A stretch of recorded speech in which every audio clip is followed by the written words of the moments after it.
Let's start with the prompt. Which finding would support the researcher's hypothesis? So let's start reading. Under normal pressure, water molecules form a network stabilized by hydrogen bonds between molecules. Extreme high pressure, just like what you find in deep water, destabilizes these bonds and compresses water structure, allowing water molecules to permeate proteins and impede biological functions. Yet, deep sea organisms have adapted to extreme pressures. Studies have found a positive correlation between the depths that these things inhabit and the concentrations of a compound called TMAO in their muscle tissue, which has led a team of researchers to hypothesize that the TMAO reduces water's compressibility. So, what are we finding here? They're first describing the problem that happens in deep water. What's that problem? Extreme high pressure destabilizes the bonds between water molecules and it compresses the structure. And that allows water molecules to permeate proteins and impede crucial biological functions. So, under extreme pressure, water leaks into the inside of molecules where it normally shouldn't go and kind of floods them and messes them up, basically. But there are these other organisms that have adapted to that. There's a correlation between the depth of those organisms and a concentration of a compound called TMAO. So the deeper the organism is, the more TMAO it seems to have. And the researchers have hypothesized that the way it works is that the TMAO reduces water's compressibility. So somehow this TMAO keeps the water from being squeezed. Therefore, it doesn't have that green problem. It doesn't flood the inside of molecules and basically kill them. Which answer is saying that the TMAO prevents that problem by keeping water from allowing itself to get compressed?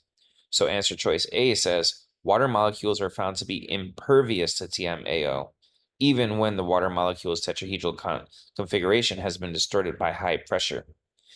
Here, it's saying water molecules, they're impervious to TMAO. They resist the TMAO. Well, that would go against the main idea because we're seeing that the TMAO helps.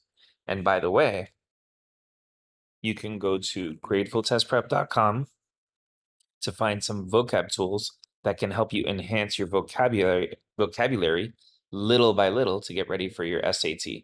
There's no question that vocabulary is very important on the digital SAT. And in our opinion, it's only something you can work on little by little, whether it's our tools or any other tools that you find online in order to little by little work on your vocabulary. But anyway, so answer choice A didn't work.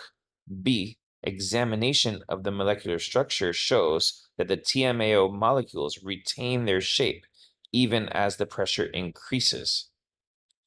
That's not bad. We're talking about resisting pressure. And if a TMAO retains its shape, it'll resist water pressure. So let's keep that one, at least for now. And C, a positive correlation is found between concentrations of TMAO and the rate at which water's molecular structure compresses. Now, that's the opposite of what we're looking for. We needed to know that the TMAO reduces the compressibility, not increases the compressibility like we're seeing here. A positive correlation between TMAO and how much water compresses. It's literally the opposite of what we're looking for. And D, analysis of water's molecular structure under high pressure reveals that hydrogen bonds are more stable when TMAO is present than when it's not. So here we're seeing that within water, the hydrogen bonds are more stable when there's TMAO present. So in other words, the hydrogen bonds in the water can resist the high pressure. Now between B and D, they both kind of sounded like TMAO has this effect of helping water molecules to resist pressure. Now the difference is that B says that it's the TMAO molecules that are retaining their shape, whereas D says that it's the hydrogen bonds in the water that are retaining their shape under high pressure. Which one matched the passage? Right here, we're seeing that TMAO, it reduces water's compressibility. So it's not the TMAO itself that needs to resist being compressed. It's the water when it has the TMAO. And that matches answer choice D more than B.